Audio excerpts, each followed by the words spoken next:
this episode of my LASH 2 brain cells. My only real beef is What's your beef, Elliot? My only real beef is the pre-mades that come loose in a box. Girl! And it looks like someone just like shaved off their armpit hair into the box. And I don't like that. That just triggers my autism.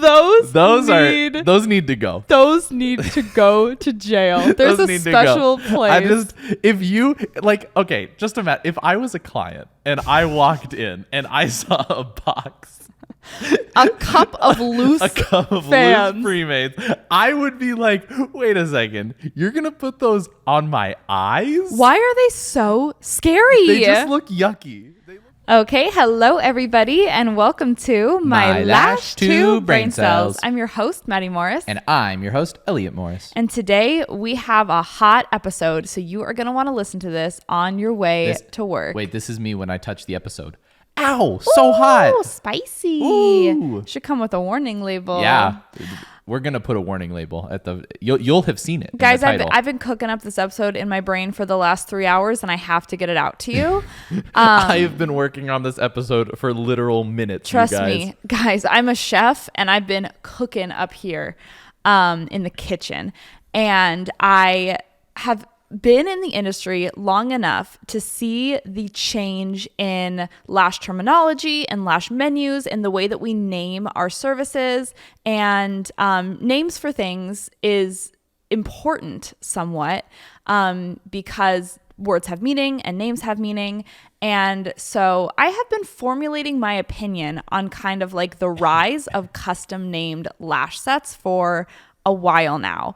Probably for the last year, it has gained a lot of popularity to like give your LASH sets names. So if your name is Maddie, like the Maddie set or the baby set, the mommy set, the daddy set, fairy lashes, angel lashes, mermaid lashes, Sasquatch lashes, like unicorn lashes, all the mystical creatures lashes. And people either like hate these cutesy new names and they think they are so stupid, or they love them and they're leaning into it. And so I have formulated an educated opinion, which to me is the correct opinion. To me is fact. Yeah, this is like absolutely. This is like a hill I'll die on. But I wanted first, and this is going to be more of like a Maddie forward episode. So if you want more of an Elliot forward episode, skip this one. Tune into the next one, babes. This is Big Mama talking. I'm the sidekick this episode. Elliot's the sidekick on this episode. Oh my gosh, do you guys see my little rack of LashCon clothing in the corner? Ooh. I am taking my outfits very, very seriously this year because I attended LashCon for the first time in 2019, and I did not know that it was like dressy or cute. Like I put minimal effort into my outfits for LashCon. I literally wore just the randomest maxi dress to like I only attended one of the parties, and I wore this random maxi dress and I hemmed it with scissors in the bathroom. It was very odd, but it's probably good that no one knew who you were at that LashCon. Listen, guys, we've glowed up spiritually, mentally, physically, all aspects of life, but mostly physically. Tell you what, especially me. And you might be like, wow, Elliot's so mean to Madison. You should have seen how I looked. It was so much worse. You should have seen this guy. It was so much worse, you guys. But I'm heavy on the outfit planning this year, and I'm so excited because I'm putting it all together on a little rack, and I think I'm going to do a like help me pick my outfits video this week because there are a few nights that I'm going to need help. On that same vein, we are speaking at LashCon. Mark your calendars. If you are heading to LashCon, make sure that it is a speech you do not miss, because Elliot and I have been working our tushies off on this speech. It's called How to Build an Educational Empire. And I don't want to toot our own horns, but toot toot, babe. But toot toot, babe. Toot toot, babe. It's really, really good and valuable. And it's something that we've never talked about before. Like I teach lashes for a living. I public speak about lashes for a living. I teach digital courses, so I'm like very comfortable talking about teaching eyelashes, but I've never ever told people really like how we built our education business. We've never done any teaching about teaching. No, not at all. We're about to teachception, you guys. Yeah, I've never taught people how to teach. I've taught people how to do lashes. And not that we're teaching people how to teach. We're really just talking about what we did and what worked for us. We're just sharing our journey, what mistakes we made, and kind of what we did well and what we would change. But you guys, we spent so much time on this PowerPoint. This is, oh my gosh. We It's put our heart and souls into this. It's a big one. Paul, if you're watching this right now, just know Elliot and I are your strongest PowerPoint soldiers. Yeah. We have been in the trenches with this speech. Yeah. Thank you, Paul, for giving us an extra couple days to put the finishing touches on this bad boy. We've been writing this thing since Italy. Before September. We were writing it in Italy on our trip. We were, yeah. And then we got back and instantly we were like, PowerPoint time.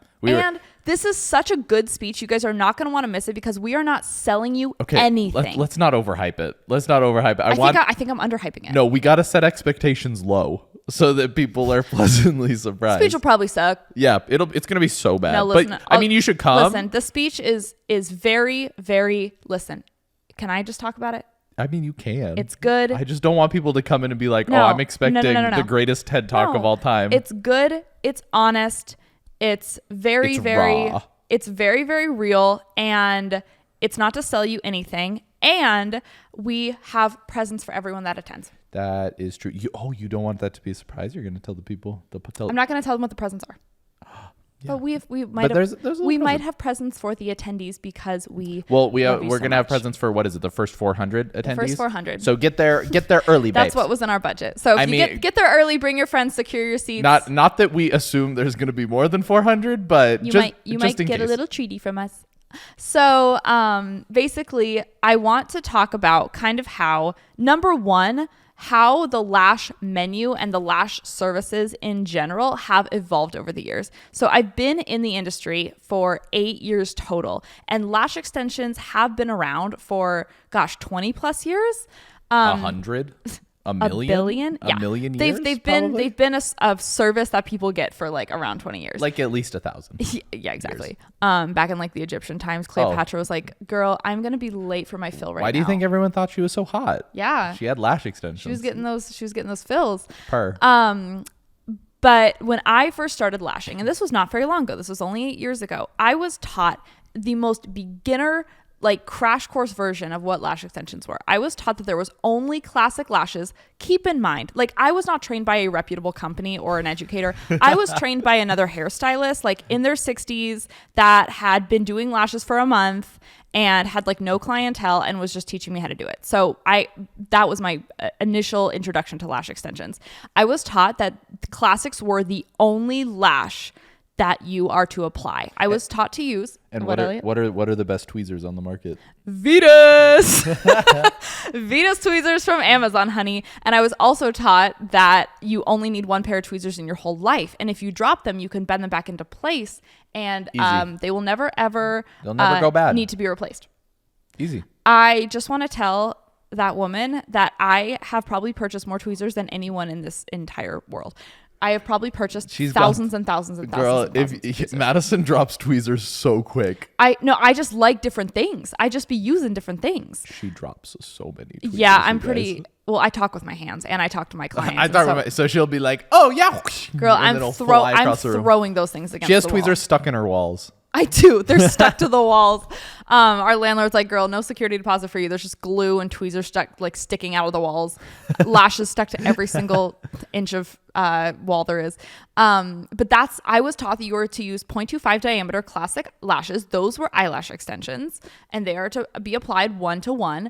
And I was taught maybe 6 months into my career that volume and pre-made lashes were a thing, but we don't use them for whatever reason. That's for losers. I don't know why, but it was only idiots would use volume. Yeah. More than one extension per lash. Yeah. Ugh. And so then, volume became a thing. And now keep in mind, there are hybrid lashes and there are volume lashes. And within volume lashes, there is what is categorized as American volume and Russian volume, which are two different things. Russian volume, or volume that is popular in more Eastern European countries, I have a lot of respect for. I've taken many Russian volume trainings.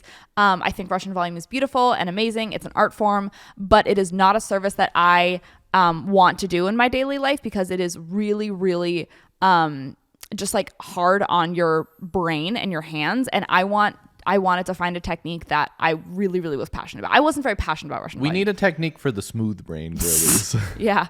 When I'm lashing, I don't want to be counting how far away every single fiber is from the next. I want to be turning my brain off, and I want to be talking about I want to be talking conspiracy theories with my girls. Like I don't want to be like micromanaging each little fan. You want to be talking about 90 Day Fiance. I really, really do.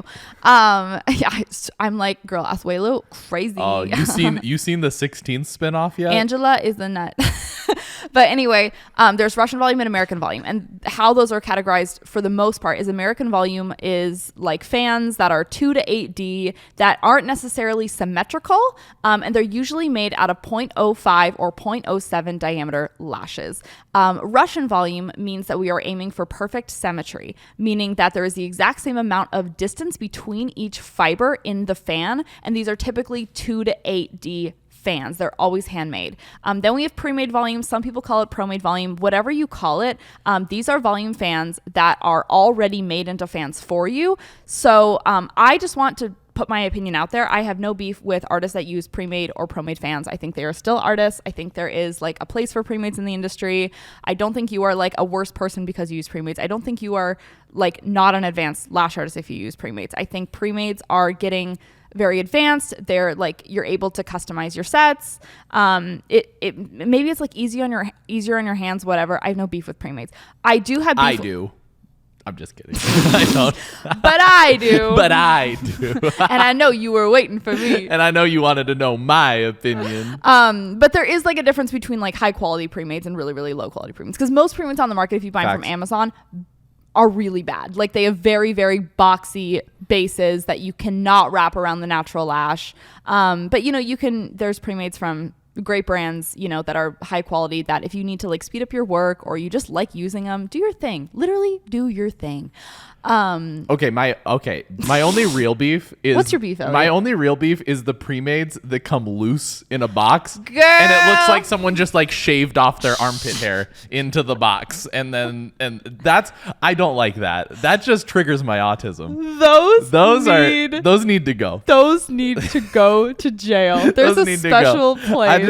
If you like, okay, just imagine if I was a client and I walked in and I saw a box, a cup of loose fans. Pre-mades, I would be like, wait a second, you're gonna put those on my eyes? Why are they so scary? They just look yucky. They look like a box of spiders. They're scary. I don't like the pre-mades that come on the strips though. No beef. Yeah, no beef. If you're gonna buy pre-mades, buy them from Lash Reality.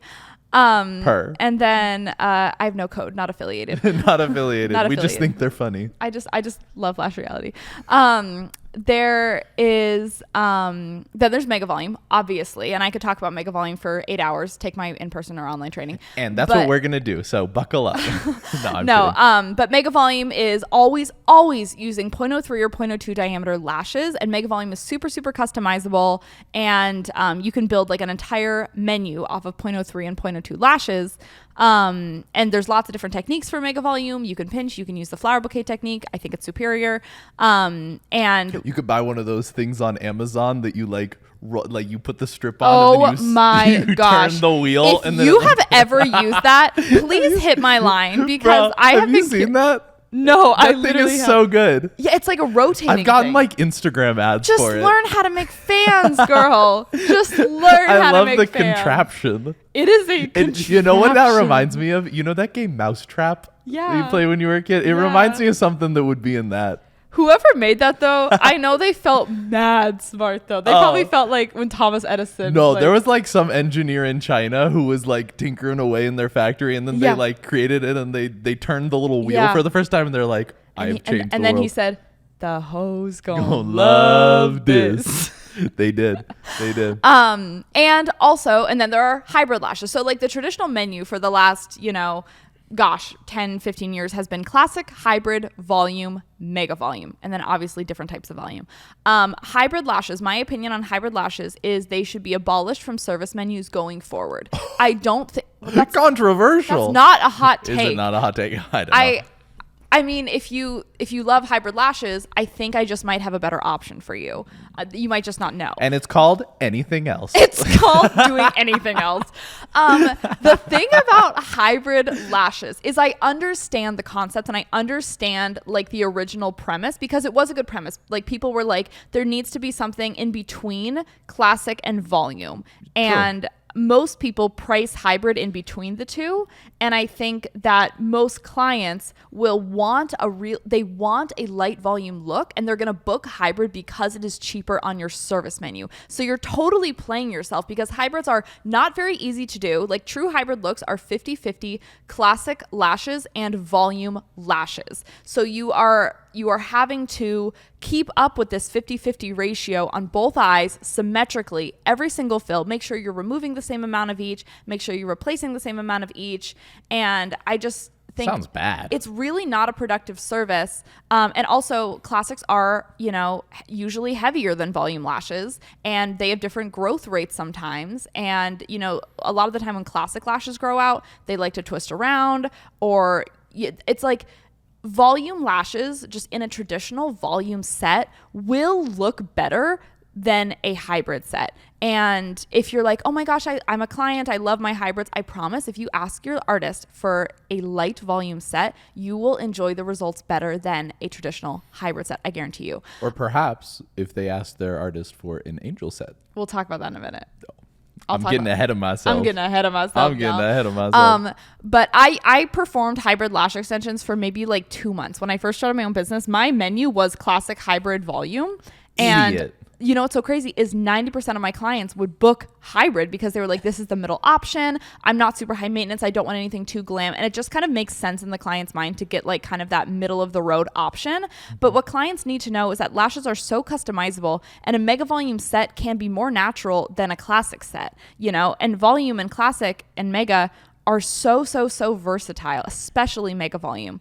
And so I only really did classics for 2 months until I transitioned all of those clients to mega volume, and I abolished classic and volume and hybrid from my menu altogether. So I have been exclusively using 0.03 and 0.02 diameter lashes for over 5 years.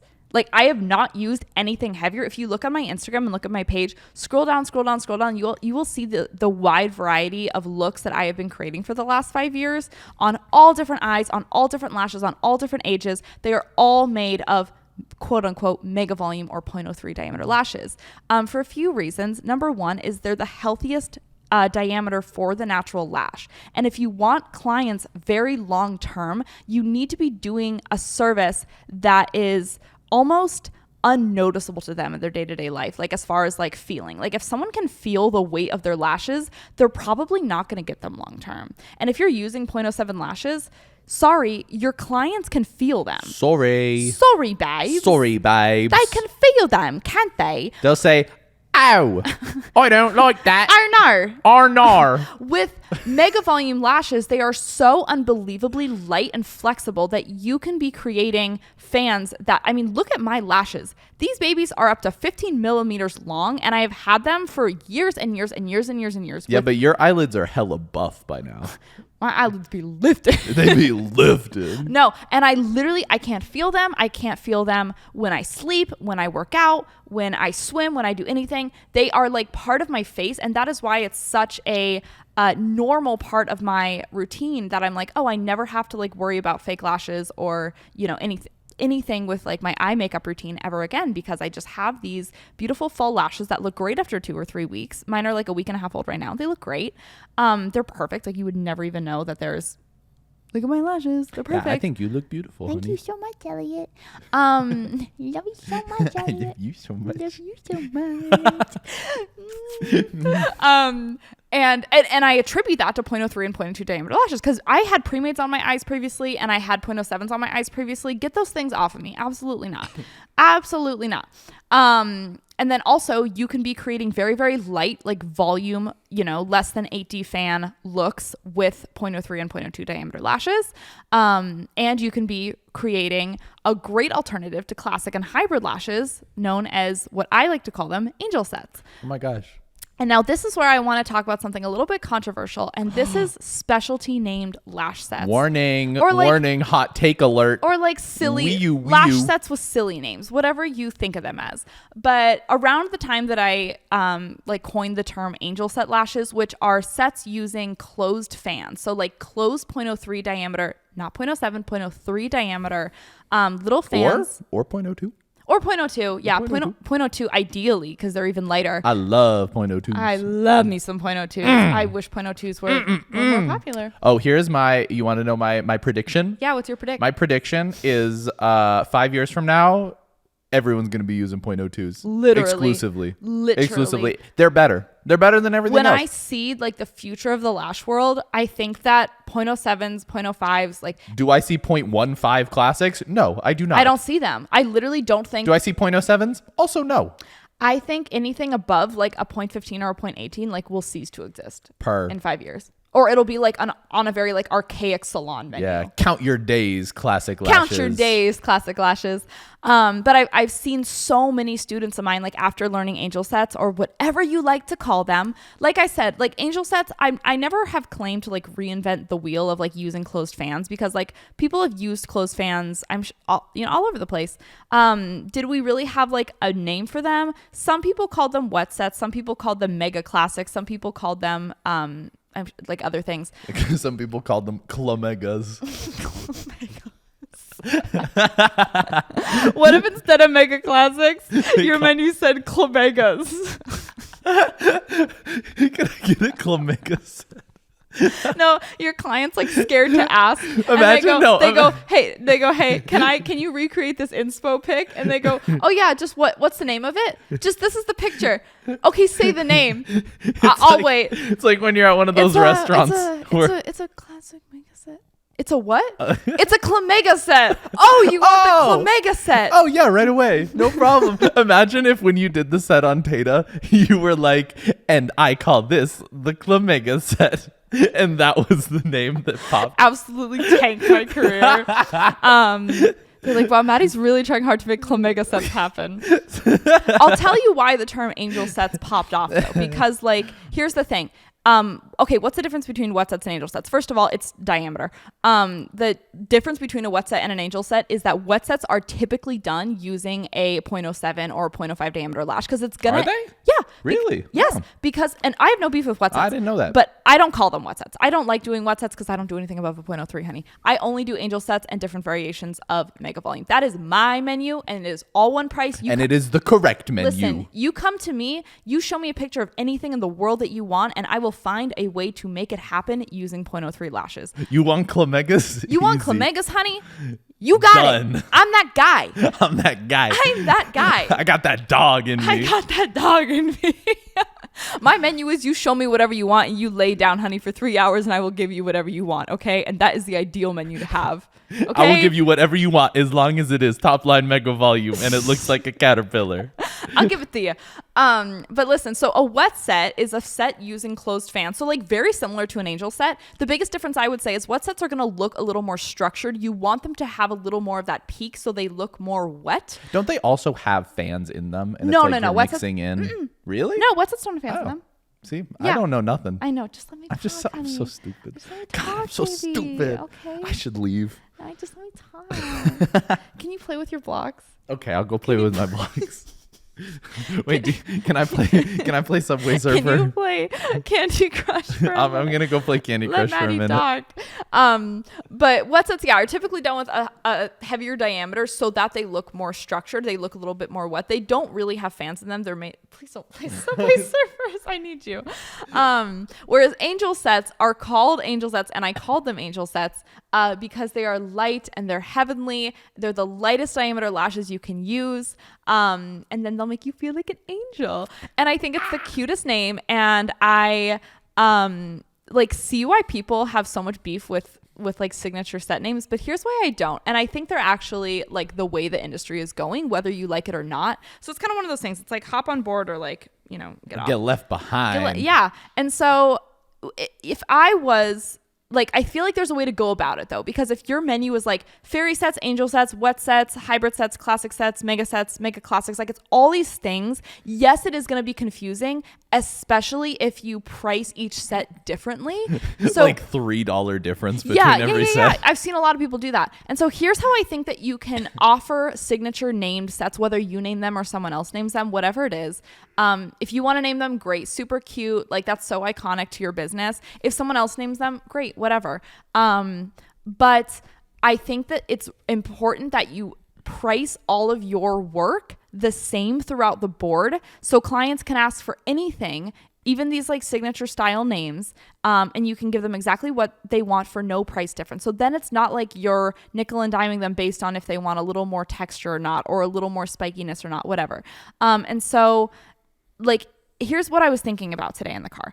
If say your business is very like, it's very dark, it's very gothic, it's very like, your brand is very like dark and black and like signature to you, you're like an alternative lash artist, then how cute would it be to have like, you know, mean how hardcore would it be? How hardcore would it be to be like, oh, this is like the Morticia set, and this is like the Vampira set, and this is like, you know, and it's just like you have these different names that like represent your brand, and clients can like, and obviously there probably some variation of a wispy set or a strip lash set or an angel set, whatever. It doesn't matter. Okay, you're not reinventing the wheel. You're just picking a cute name that represents your business, and clients will like it feel cutie asking for it. And you'll probably attract more of your like ideal clientele because they'll like vibe with your business. My clients are angels. They're angels inside and out, right? And so it's like I get DMs 5 times a day of people being like, oh my gosh, you're the angel set girl. I want an angel set. Like I've heard of them. They're beautiful. I want it. It attracted so many people to my business. And so I don't think it's confusing. I think that it's not that these terms are like representing like a style, because styles are like, okay, classic, volume, mega, wispy sets. That's kind of like the variation of styles, right? But within those, if you want to put a cute name to something, I say do it. I say absolutely do it. Do not listen to the naysayers. It's not silly. It's not stupid. And if you do it correctly, I don't think it's confusing, right? And if it's confusing to you, like, that means you have too many. That means that you have too many, right? Like if your menu is confusing, like figure out a way to simplify it, right? But when I have a client come in and they're like, oh my gosh, have you heard of pixie lashes? Have you heard of like, you know, mermaid whatever? I'm like, oh my God, show me a picture. They show me a picture. I'm like, absolutely. It's some variation of like a textured wispy set usually. And it's just like a different variation of the mapping. And then it's like, of course. Yeah. Of course. Don't say, that's not a thing. Exactly, because then it's like, okay, let people have fun things, right? Lashes are fun.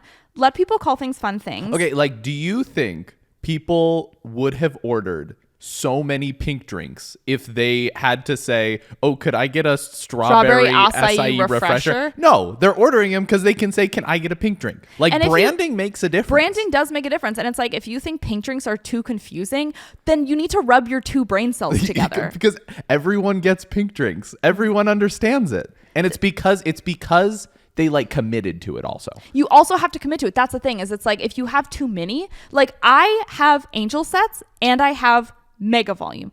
If I was to have a menu that was structured with like 15 different types of styles, usually all at different price points, that would be very confusing to artist and client, right?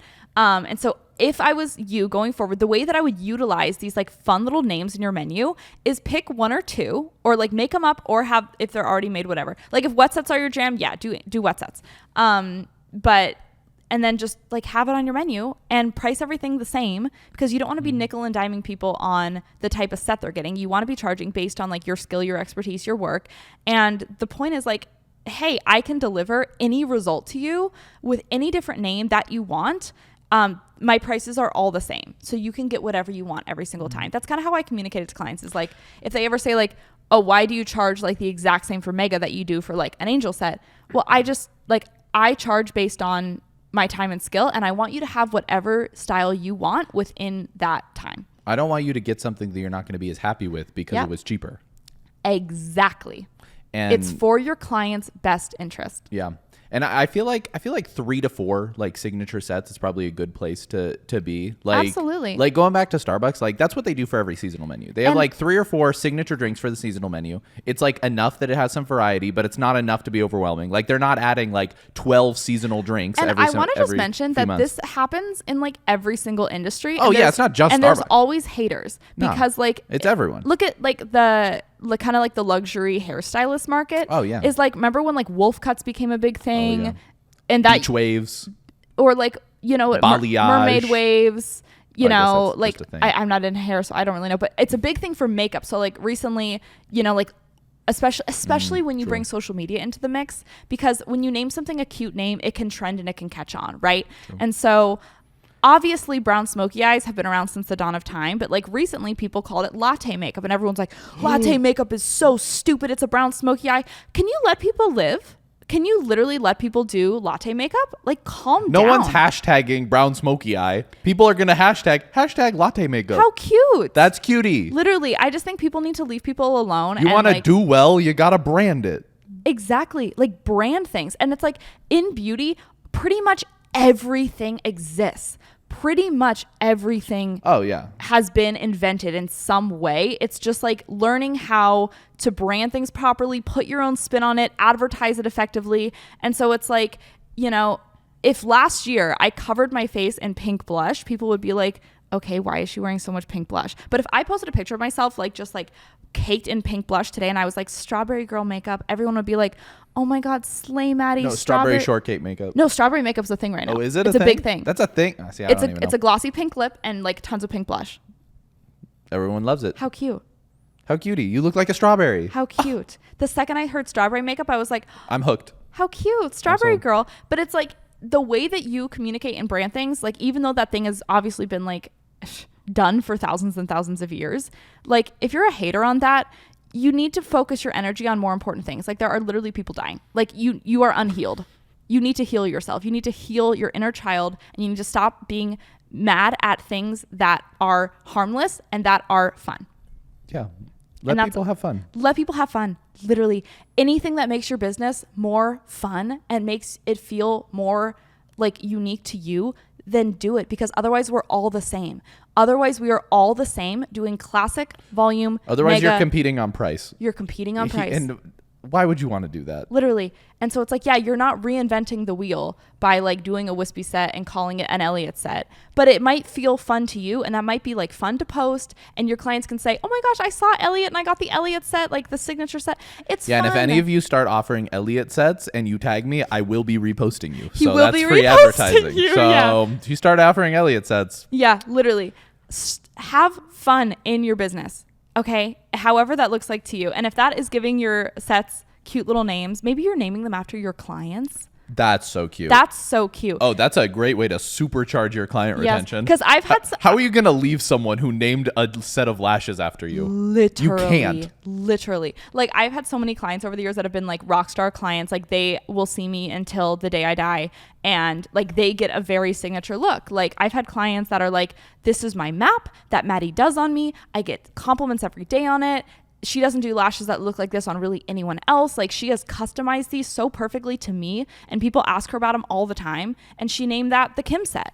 And then like, you know, like if I did that, if I named sets after my clients and like posted about that, and like they would feel so special and like a part of your business. And so how fun is that? You know? So fun. Yeah. Is the answer. And so if you hate, I'm like, okay, but I just think that's sad. Me and too. I think you're missing out. And I think you're sad. No, don't say that. Don't say that. Don't say that. I don't want enemies. I do. I just think you should put your energy somewhere else. Yeah, true. Yeah. What was I gonna say? Any other things you want to say about that, Elliott? I want to say that I think that you did a very good job. Thank you so much. Thank you. That was my thoughts for the day, and you know, that's it. That's all. Bye. Love you so much. Love you so much, guys. See you next week. Or not. No, we will. We're gonna film the other episode right now. Bye, so you will see us next week. Smooches. Love you. Bye.